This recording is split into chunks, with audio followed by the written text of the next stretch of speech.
ലക്ഷ്മി, ലക്ഷ്മി, ഇതകത്ത് വെച്ചിരിക്കും. എന്താ ഇന്ന് പതിവില്ലാത്തൊരു നാണം?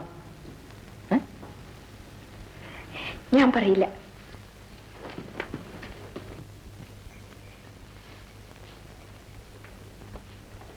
അത്ഭുതമായിരിക്കുന്നല്ലോ. കുട്ടിക്കാലത്തെ നമ്മൾ പരസ്പരം അറിയുന്നവരാണ്. ഇപ്പൊ നമ്മുടെ കല്യാണവും കഴിഞ്ഞിരിക്കുന്നു. അപ്പൊ ഇതാ പെണ്ണിന് മുമ്പെങ്ങും ഇല്ലാത്തൊരു നാണം വന്നിരിക്കുന്നു. അപ്പോൾ ഇങ്ങനെയായിരുന്നു. ഇപ്പൊ എന്തുണ്ടായി?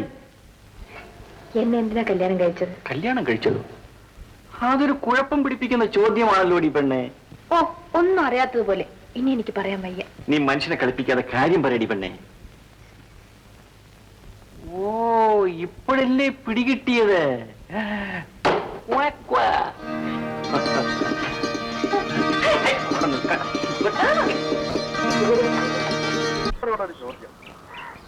ജോത്സ്യം ജോത്സ്യം എന്ന് പറഞ്ഞാൽ എന്തുവാ?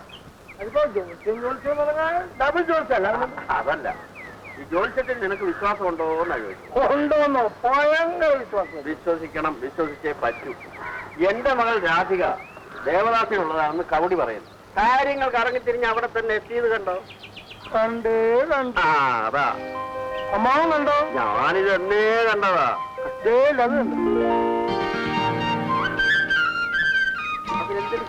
ഒന്നും എടുക്കുകയല്ല, ആലിംഗനം ചെയ്യുക. ആലിംഗനോ?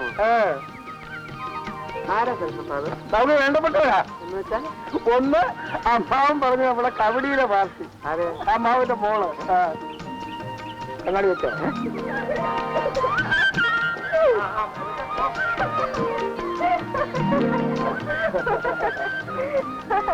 മറ്റോളെ കാണാമോ? അത് കളിയണം. മോഹൻ അങ്ങനെ അതേ ഒന്നും കാണിക്കരുത്. ഈ സമയത്ത് പോയി ഉപദ്രവിച്ചാൽ പാമ്പ് വരെ ഓടിച്ചിട്ട് കുത്തം എന്നാണ് ശാസ്ത്രം. മനുഷ്യന്റെ കാര്യം പറയണ്ടോ? അവന് ഞാനിന്ന് കൊല്ലും. അതുകൊണ്ടൊന്നും വലിയ കാര്യമൊന്നുമില്ല. നമ്മൾ കാണേണ്ടത് കണ്ടു, ഇനി കേൾക്കേണ്ടത് കേൾക്കാൻ പോകുന്നു.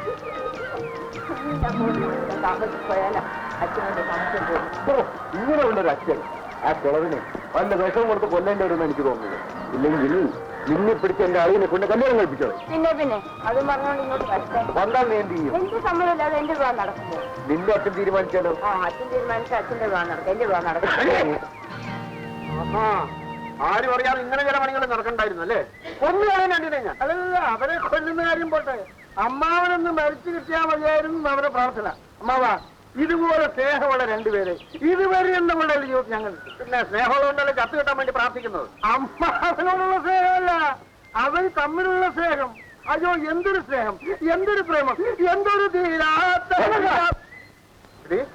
അച്ഛൻ നിശ്ചയിച്ചാൽ അച്ഛന്റെ വിവാഹം നടക്കും അല്ലേ? എടി, അച്ഛൻ നിശ്ചയിച്ചു, വിവാഹം കഴിച്ചു. നിന്റെ തള്ളെ നിന്നെ പ്രസവിച്ചതിന് ശേഷം അവൾ മരിക്കുകയും ചെയ്തു. ഇനി എനിക്ക് നിന്റെ വിവാഹമാണ് നടത്താനുള്ളത്. അത് ഞാൻ ഉദ്ദേശിക്കുന്ന പോലെ തന്നെ നടത്തും. നടക്കാൻ പറ്റും. ഇത് മര്യാദയാണോ? എങ്ങനെ മര്യാദയാണോന്ന്? പെൺമക്കളുണ്ടായ പിന്നെ എന്താ ചെയ്യണം? കല്യാണം കഴിച്ചയക്കുന്ന മര്യാദകളാണോ? എന്താ മധുര? ഞാൻ സ്നേഹിക്കുന്ന പെണ്ണിനെ എന്റെ അളിയനെ കൊണ്ട് വിവാഹം കഴിപ്പിക്കുന്നത് ശരിയാണോ എന്നാണ് ഞാൻ ചോദിച്ചത്. അത് ന്യായം. എന്ത് ന്യായം? നിന്നെ ആര് പറഞ്ഞോ എന്റെ മകളെ സ്നേഹിക്കാൻ? അമ്മാവൻ ചോദിച്ച ന്യായമല്ലേ? അമ്മാവന്റെ മോളെ സ്നേഹിക്കുമ്പോഴത്തേക്ക് അതിന് മുമ്പത്തെ പെർമിഷനെങ്കിലും വാങ്ങിക്കണം. അമ്മാവൻ അല്ലെങ്കിൽ തന്നെ എന്റെ മകളെ സ്നേഹിക്കാൻ ഇവൻ എന്ത് യോഗ്യനായിരിക്കുന്നു? എടാ, പെങ്ങളെ കല്യാണം കഴിച്ചോണ്ട് അഡ്രസ് അല്ല, നിനക്ക് സ്വന്തമായിട്ടുള്ള അഡ്രസ് ഉണ്ടോ? അച്ഛൻ എന്തൊക്കെ പറഞ്ഞാലും കൊള്ളാം, എനിക്ക് മോനേട്ടന് മാത്രം മതി. എന്നാ പിന്നെ നിവൃത്തിയൊന്നുമില്ല. അമ്മാവന്റെ മറ്റേ പരിപാടി പൊളിഞ്ഞു വേണ്ടേ? ഒരു ചൊഴിയാൻ പറ്റുന്നാണല്ലോ. എന്റെ കാര്യം പൊളിയത്തൊന്നുമില്ല. എടി, നടക്കണേ വീട്ടിലേക്ക്. എടാ, ഇനി ഇവിടെ കാണുക സംസാരിക്കേണ്ടെങ്കിലും ചെയ്തു പോയാലുണ്ടല്ലോ കല്യാണം കഴിഞ്ഞിരിക്കും. എന്താ പറഞ്ഞു? അതല്ല, അന്ന് കല്യാണ സൗഗന്ധ്യം, അതെ, കഥ കഴിഞ്ഞിരിക്കുന്നു. അമ്മാവൻ മോളുടെ കൈക്ക് പിടിച്ച് നടന്നാട്ടെ ഇവിടെ ആര് എന്ത് ചെയ്യുമെന്ന് ഞാനൊന്നും നടക്കേ.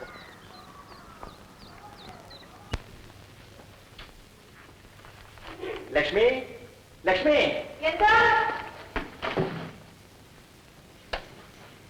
എന്താ ശ്രീയേട്ടാ? നീ എനിക്കൊരു വലിയ സമ്മാനം തരാൻ പോവുകയല്ലേ? ഞാൻ ശ്രീയേട്ടന് സമ്മാനം തരാമെന്ന് പറഞ്ഞോ? പിന്നെ നീ വയറ്റിൽ ഒളിച്ചു വെച്ചിരിക്കുന്ന എന്തോന്ന്? അതോ, അത് നമുക്ക് രണ്ടുപേർക്കും കൂടി ഈശ്വരൻ തരുന്ന സമ്മാനമല്ലേ? ആയിക്കോട്ടെ, പക്ഷെ അത് എനിക്ക് തരുന്നത് നീയല്ലേ? അപ്പൊ ഞാനും എന്തെങ്കിലും നിനക്ക് തിരിച്ചു തരണ്ടേ? കണ്ണടക്കിയ അത് വേണ്ട. ഇന്നാൾ ഇതുപോലെ സമ്മാനം തരാമെന്ന് പറഞ്ഞ് കണ്ണടപ്പിച്ചിട്ട്. അയ്യോ മണ്ടി, ഇത് അതിനൊന്നുമല്ല. നീ കണ്ണ് രണ്ട് മടച്ച് കൈ ഇങ്ങോട്ട് നീട്ട്. എന്തോന്നിനാ? പറഞ്ഞതനുസരിക്ക്. ശരി.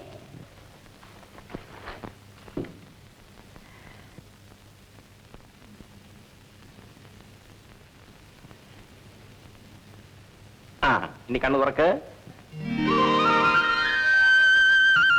ഉണ്ണികൃഷ്ണൻ എത്ര ഭംഗിയായിരിക്കുന്നു. നീ ശ്രീകൃഷ്ണന്റെ വലിയ ഭക്തയല്ലേ? ഇതുപോലൊരു കുഞ്ഞിനെ നീ പ്രസവിക്കണം. ഉണ്ണികൃഷ്ണ പോലൊരു കുഞ്ഞ്. എന്റെ ശ്രീയേട്ട, നല്ലൊരു വാർത്തയുമായിട്ടാണ് ഞങ്ങൾ വന്നിരിക്കുന്നത്. വിദേശ പര്യടനത്തിനുള്ള ഏർപ്പാടുകളെല്ലാം പൂർത്തിയായി കഴിഞ്ഞു. സെൻട്രൽ ഗവൺമെന്റ് സാങ്ഷൻ കിട്ടിക്കഴിഞ്ഞു. Good, congratulations. ഷിപ്പേഴ്സ് യൂണിയന്റെ പ്രസിഡന്റ് എന്ന നിലയിൽ ഡെലിഗേഷന്റെ ലീഡറായി ഞങ്ങൾ നിങ്ങളെയാണ് തെരഞ്ഞെടുത്തിരിക്കുന്നത്. എന്നെയോ? അതെ, 1 വർഷത്തെ പര്യടനത്തിനുള്ള സാങ്ഷനാണ് കിട്ടിയിരിക്കുന്നത്. മൈ ഗോഡ്, 1 വർഷം? വിദേശ രാജ്യങ്ങളിലൊക്കെ സഞ്ചരിച്ച് നമ്മുടെ ഉൽപ്പന്നങ്ങൾക്ക് പുതിയ വിപണികൾ കണ്ടുപിടിക്കാൻ 1 വർഷമെങ്കിലും വേണ്ടി വരില്ലേ? That is really too much. Mister Devadas, നിങ്ങൾ കല്യാണം കഴിച്ചിട്ട് 8-10 വർഷമായില്ലേ? ആയി. ഇനിയെങ്കിലും ഒരു കുഞ്ഞു വേണ്ടേ? എന്താ വല്ല സൂത്രമുണ്ടോ? സൂത്രമൊക്കെ ഉണ്ട്. മറ്റൊരു വിവാഹം കഴിച്ച് വിദേശ പര്യടനത്തോടൊപ്പം ഹണിമൂണും ആഘോഷിക്കുക. തിരിച്ചു വരുമ്പോൾ ഒരു കുഞ്ഞോടെ വന്നുകൂടെ? എന്താ ഒന്നും പറയാത്തത്? വിവാഹം ചെയ്തവൾ പ്രസവിച്ചില്ലെങ്കിൽ പ്രസവിക്കുന്ന വേറൊരുത്തെ വിവാഹം ചെയ്യണം. അത് നാട്ടു നടപ്പാണ്. അല്ല, സന്ദർഭവശാൽ ഇതുകൂടി പറഞ്ഞതേ ഉള്ളൂ. വെറുതെ എന്തിനീ ദുർവിധിയും തലയിലേറ്റ് നടക്കും? വേറൊരു വിവാഹം കഴിച്ചുകൂടെ? ആലോചിച്ച് നോക്കൂ.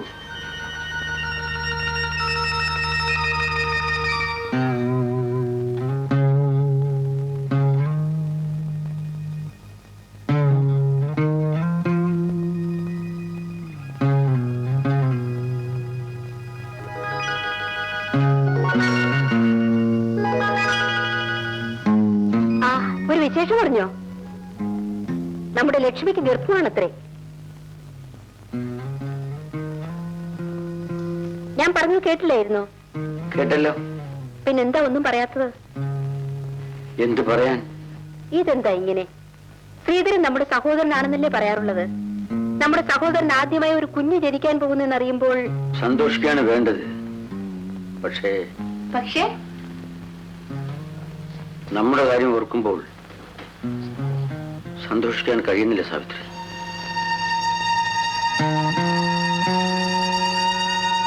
അത് തിരുത്താൻ കഴിയുമെന്നാണ് എല്ലാരും പറയുന്നത്. അതിനുവേണ്ടി ഇതിൽ കൂടുതൽ പ്രാർത്ഥനയും വഴിപാടും നടത്താൻ ആർക്കെങ്കിലും കഴിയുമോ? ഇല്ല, കഴിയില്ല. പിന്നെ ബന്ധുക്കൾക്കും സുഹൃത്തുക്കൾക്കും എല്ലാം ഒരേ അഭിപ്രായമുണ്ട്. അങ്ങ് വല്ലാതെ പകർന്നു. ഞാനും അതേപ്പറ്റി വളരെയേറെ ആലോചിച്ചു. അങ്ങനെ ചെയ്യുന്നത് കൊണ്ട് എനിക്ക് നിന്നോടുള്ള സ്നേഹത്തിനും നിനക്ക് ഈ വീട്ടിലുള്ള സ്വാതന്ത്ര്യത്തിനും യാതൊരു കുറവുണ്ടാവില്ല. അങ്ങ് എന്താണ് ഇങ്ങനെയൊക്കെ പറയുന്നത്? എനിക്ക് പേടി തോന്നുന്നു. സാവിത്രി എന്തിനു പേടിക്കണം? സാവിത്രിക്ക് എന്നെ വിശ്വാസമില്ലേ? എന്നിട്ടും അങ്ങ് കാര്യം പറയുന്നില്ലല്ലോ. ഞാൻ മറ്റൊരു വിവാഹം കൂടി കഴിക്കണമെന്നാണ് എല്ലാരും പറയുന്നത്. നമ്മുടെ സ്വത്തുകൾക്ക് അവകാശിയായി ഒരു കുഞ്ഞുണ്ടാകാൻ വേണ്ടി മാത്രമാണ് സാവിത്രി. അപ്പോൾ അങ്ങത് തീരുമാനിച്ചു കഴിഞ്ഞിരിക്കുന്നു? അതല്ലാതെ മറ്റു മാർഗമൊന്നുമില്ല സാവിത്രി. മറ്റാളുകളോടും എന്റെ മനസാക്ഷിയോടും പറയാൻ എനിക്കൊരു മറുപടിയുമില്ല. ഇതിൽ സാവിത്രിക്ക് വിഷമം തോന്നരുത്. വിഷമമോ? ഇക്കാര്യത്തിൽ ഞാൻ വിഷമിച്ചുകൂടല്ലോ. പക്ഷേ മറ്റൊരു കാര്യത്തിൽ വിഷമമില്ലാതില്ല. ഇവിടുന്ന് പോകേണ്ടി വരുമെന്നാണോ? ഒരിക്കലുമില്ല. ഇതുവരെ കഴിഞ്ഞ പോലെ സാവിത്രി എന്നും എന്നോടൊപ്പം ഉണ്ടായിരിക്കണം. അത് നിർബന്ധമാണ്. ഈശ്വരൻ എന്നെ ഉപേക്ഷിച്ചു. എന്നാലും എനിക്ക് അങ്ങുണ്ടല്ലോ എന്ന ആശ്വാസമായിരുന്നു ഇതുവരെ. ഇപ്പോൾ അങ്ങും എന്നെ ഉപേക്ഷിച്ചു. സാവിത്രി, എന്തൊക്കെ സംഭവിച്ചാലും നിന്നെ ഉപേക്ഷിക്കുന്ന പ്രശ്നമേ ഇല്ല. അതുകൊണ്ടാണ് അമ്മാവന്റെ മകൾ രാധയെ തന്നെ വിവാഹം കഴിക്കാമെന്ന് തീരുമാനിച്ചത്. നിങ്ങൾ പണ്ട് മുതൽക്കേ കൂട്ടുകാരികളാണ്. ആ നിലയ്ക്ക് അവളിവിടെ വന്നാലും നിങ്ങൾക്ക് യോജിച്ച് കഴിയാൻ സാധിക്കും. കുടുംബത്തിന്റെ നന്മയോർത്ത് സാവിത്രി എതിര് പറയരുത്. ഇല്ല, ഞാൻ എതിരൊന്നും പറയില്ല. രാധിക ഭാഗ്യവതിയാണ്.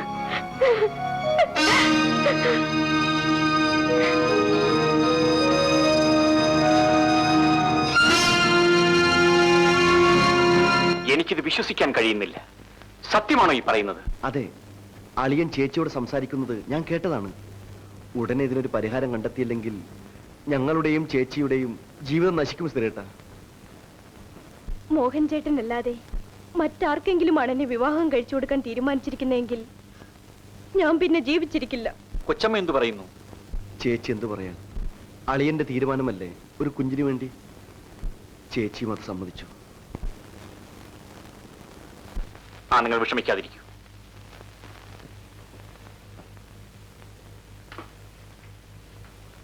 ശ്രീധരൻ എന്താ ഓഫീസിൽ?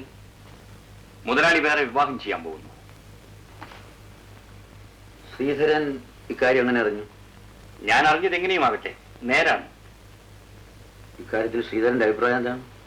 ഞാൻ എന്താ അഭിപ്രായം പറയാനാ? ഏതായാലും വിവാഹം ചെയ്യാൻ തീരുമാനിച്ചു അല്ലേ? അതെ. ആ പെണ്ണും പ്രസവിച്ചില്ലെങ്കിലോ? സാവിത്രിയെ വിവാഹം ചെയ്തത് അവൾ പ്രസവിക്കില്ല എന്ന് കരുതിയല്ലോ. അപ്പൊ ആ പെണ്ണും പ്രസവിച്ചില്ലെങ്കിൽ വേറൊരു വിവാഹം കൂടി ചെയ്യുമായിരിക്കും. അതിരിക്കട്ടെ. അപ്പോ കൊച്ചമ്മയുടെ കാര്യം എങ്ങനെയാ? സാവിത്രിക്ക് അവിടെ തന്നെ താമസിച്ചുകൂടെ? ഓഹോ, അപ്പൊ ഓരോ മുറിയിലും ഓരോ ഭാര്യമാരെ താമസിപ്പിക്കാം എന്നാണോ? എന്തിനു വേണ്ടിയാണെങ്കിലും കൊച്ചമ്മ ജീവിച്ചിരിക്കുമ്പോ മറ്റൊരുത്തി വിവാഹം കഴിക്കാൻ മുതലാളി തീരുമാനിച്ചില്ലേ? മുതലാളി ഇത്രയും മനുഷ്യത്വമില്ലാതെ പെരുമാറുമെന്ന് ഞാൻ കരുതിയതേയില്ല. നിന്റെ വികാരം ഞാൻ മനസ്സിലാക്കുന്നു ശ്രീധര. പക്ഷേ മറ്റൊരു മാർഗവും ഞാൻ കാണുന്നില്ല.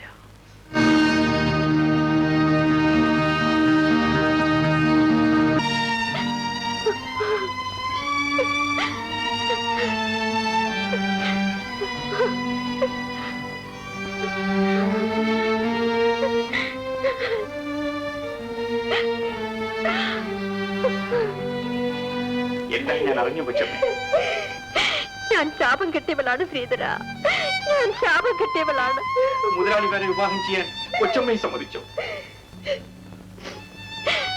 പ്രസവിക്കാൻ കഴിയാത്തവൾ തറവാട്ടിൽ ഉണ്ടാകുന്നത് ഐശ്വര്യക്കേടാണ്. എന്റെ സ്ഥാനം മറ്റൊരുത്തി ഏൽപ്പിച്ചു കൊടുത്തിട്ട് ഞാനിവിടെ നിന്ന് ഇറങ്ങിക്കൊടുക്കാൻ പോവുകയാണ് ശ്രീധര. അപ്പോ കൊച്ചമ്മ ഞങ്ങൾ എല്ലാവരും ഉപേക്ഷിച്ചിട്ട് ഇവിടെ നിന്ന് പോകാൻ തന്നെ തീരുമാനിച്ചിരിക്കുകയാണ് അല്ലേ? ഇത്രയും കാലം അദ്ദേഹം എന്റേത് മാത്രമായിരുന്നു. ഇനി മറ്റൊരുവൾ കൂടി വന്ന് അദ്ദേഹത്തെ പങ്കുവെക്കുന്നത് കണ്ടുകൊണ്ട് ഇവിടെ ജീവിക്കാൻ എനിക്കാവില്ല. അതെ, കൊച്ചമ്മ എന്ത് ചെയ്യാൻ പോകുന്നു? ഞാൻ എങ്ങോട്ടെങ്കിലും പോകും. എങ്ങോട്ടാണെന്ന് കൂടി പറയൂ. അങ്ങനെ പറയാൻ എനിക്കൊരിടമില്ലെന്ന് ശ്രീധരനും അറിയാമല്ലോ. എന്റെയും മോഹന്റെയും കുട്ടിക്കാലത്ത് തന്നെ അമ്മയും അച്ഛനും മരിച്ചു. അമ്മാവന്റെ സംരക്ഷണയിൽ ഞങ്ങൾ വളർന്നു. അദ്ദേഹം എന്നെ വിവാഹം ചെയ്തു കഴിഞ്ഞ് ഞാനും മോഹനും ഇങ്ങോട്ട് പോന്നു. ഇനി അങ്ങോട്ട് തിരിച്ചു പോകാനാണെങ്കിൽ ആ അമ്മാവനും ജീവിച്ചിരിപ്പില്ല. പിന്നെ കൊച്ചമ്മ എങ്ങോട്ട് പോകാൻ?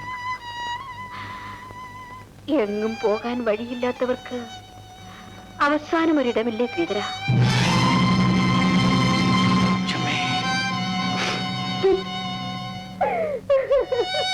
കൊച്ചമ്മ ഈ വീട് വിട്ടു പോകാൻ ഞാൻ ഒരിക്കലും സമ്മതിക്കില്ല. കൊച്ചമ്മ എനിക്ക് എന്റെ അമ്മയും സഹോദരിയും എല്ലാമാണ്.